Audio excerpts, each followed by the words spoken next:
Hi everyone, so in this video we're going to talk about another defense mechanism to be aware of because it is very present in INFJs, and this defense mechanism is called rationalization. Now rationalization is different from intellectualization. It has a certain kinship with intellectualization, but it is different, and yet it is also very common in INFJs for reasons and due to dynamics that are slightly different from the dynamics out of which intellectualization arises. Okay, so we're going to look at why it's important to be aware of whether you rationalize as well as intellectualize. To begin with, just a brief comment on intellectualization, which is a defense that I addressed recently, perhaps as recently as yesterday, depending on when I release this particular video right now. And the reason why I want to address intellectualization again a little bit is because this will provide useful background to the further discussion of rationalization. Okay, so it's really interesting to compare INFJs and INFPs, and this is also, by the way, a great way to know whether you're an INFJ or an INFP, because I've given clues in the past, and I will probably continue giving clues in the past as to whether someone is an INFJ or an INFP, maybe for someone who's asking themselves, am I an INFJ or an INFP, how to go about it. And this particular clue is, do you intellectualize or not? INFPs don't really intellectualize that much. And this might be surprising, but it is the case. And why do you think that's the case? Well, it is the case because it's implied from the previous video I released on the topic. INFJs don't fear feeling the emotion. They don't fear the affect. In fact, they fear not feeling the emotion. They fear not feeling and expressing the affect.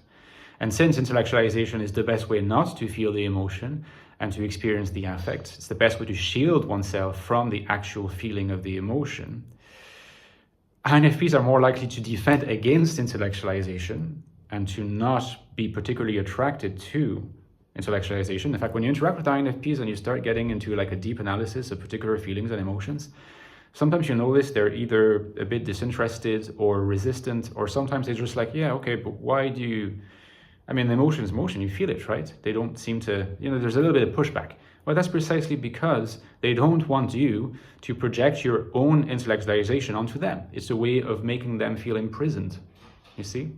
It's like an impingement, an encroachment upon their freedom to feel. INFJs want freedom to think about emotions. INFPs want freedom to feel emotions. Fundamentally different.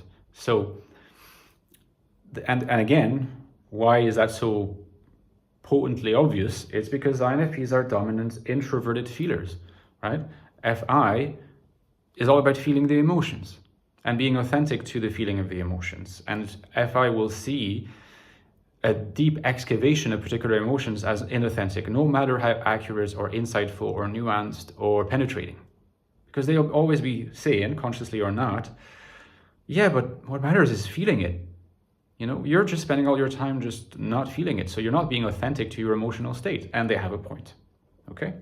Now, equally, INFPs rationalize a bit less than INFJs. They may rationalize more than they intellectualize. First, because INFPs really don't intellectualize very much, but also because INFPs are introverts. And as we are going to see in a moment, rationalization is quite common among introverts. It exists among extroverts, trust me with that. Everybody rationalizes, and again, it's important to do that sometimes because it's a way of being kind to oneself in a way. But depending on whether you're an extrovert or an introvert, the kind of rationalization that you do is going to be slightly different. So the rationalization is a process whereby you give a justification for an act or a non-act, for acting or not acting, right? So it's not just about thinking or feeling like intellectualization, it's about acting. So you either acted or didn't, and you give a justification for it which is not authentic to your real reasons. Right? So it's like, it's very similar to what Sartre calls bad faith in his philosophical work, right? So someone would say something like, like a typical introvert thing is like, well, it's raining outside, so I don't, it's I'm not going to go out tonight because it's raining outside and I live kind of far away and everything. And in fact, they do want to go out, okay, in that particular instance, but they have maybe some social anxiety. They are afraid that they're not going to fit in. They're afraid of feeling a bit judged. That's the real reason why they don't dare to go outside, but they'll rationalize it by mentioning the weather or the distance from home. And you can apply that to a myriad of different situations. Now, the reason why INFJs are particularly exposed to that defense mechanism, along with intellectualization, is that, well, rationalization again is about acting, and it's in the case of the INFJ, there's a lot of tension in INFJ life between acting and not acting. Partly because NI dominance involves, to a significant degree, not acting, but just perceiving and observing, and it's very important for an INFJ to do, to allow their NI to express itself, and also to take in information and new sensory information and data through SE exposure. But at the same time, there is a push and pull because FE is the auxiliary of the INFJ, and FE is about acting in the social world. It's about, in a sense, enacting your desire to belong, right? So it's simply not true that FE is compatible with a purely lonely, isolated life. FE requires interacting with other people in the real world. If you interact with other people in the online world, you provide some nourishment to FE, but it's like if you're eating, but you only ate like vegetables or pasta. It's like it's going to be unbalanced. You're going to need to diversify your diet. So you need, and in fact, the IRL diet, the in real life diet, is the most important part of it, right? So it's like an INFJ is going to experience this push and pull between the desire to be alone and perceive and collect and contemplate, and the desire to be with other people, the desire to, excuse me, the sun is kind of coming in a little bit, and the desire to be with other people, act in the presence of other people, be embodied in their interactions with other people, and experience this whole other side of them that they also desire to express further, but they have difficulties doing that, partly also because they're introverts, simply because they're introverts, okay? And so INFJs are often going to find themselves in situations where they'll want to do something, but they'll be afraid of doing that thing, right? And usually it will revolve around the FE-SE axis, right? The extroverted functions. And they'll find all sorts of reasons why they won't do the thing, and they will quite often effectively convince themselves that, well, it was better not to do the thing, right? Often an FE activity or an FE-SE activity. What's important to realize is that no matter how much they may convince themselves of that, in many cases, it's not really what they feel. They may intellectualize in order to not feel, by the way, you know this already by now.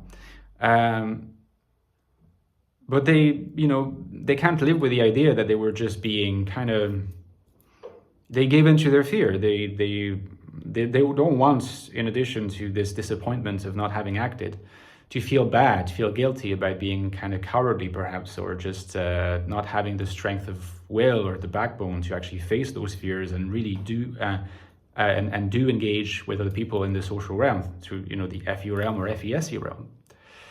So this is where rationalization comes in. It helps INFJs, not feel guilty or cowardly, or like they're being contradictory with regard to what their true intentions were.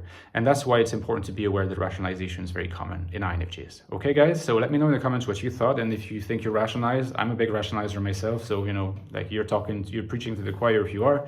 Don't forget, by the way, that speaking of all these issues, this is a book that's very relevant to these issues, The Infinite Soul, INFJ Life in the Modern World, which is all about engaging the world, engaging external reality, and taking it as a given, accepting the fact that it's scary to many INFJs, that INFJs don't really trust the external world very easily, and particularly the contemporary world with its technological shape, its hyper fast-paced environment, its rewarding of narcissism in many ways. These are issues, and yet the best way to lead a life that is enriching, fulfilling, flourishing, and full of value and meaning is to embrace your INFJ authenticity, no matter what this book tells you how to do that. Check the first link below if you want to have a read, check the reviews as well.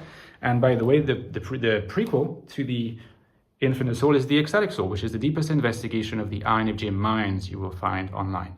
It's called a new look at the INFJ personality because it proposes a radically new way of understanding the INFJ mind, how INFJs think, how INFJs are, how INFJs link thinking and acting. If you want to understand INFJs and the INFJ mind, this is the book to get. Check the link below. And as usual, guys, don't forget that Patreon is the lifeblood of my channel.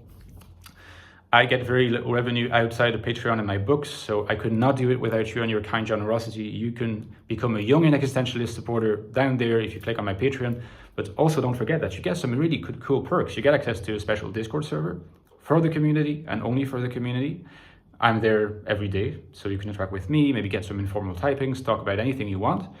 You get access to bonus videos every 2 weeks, usually in-depth discussions, like long and in-depth discussions of topics from my books and mainstream YouTube, and a few other perks too. So hopefully see you there and talk to you next time. Bye-bye.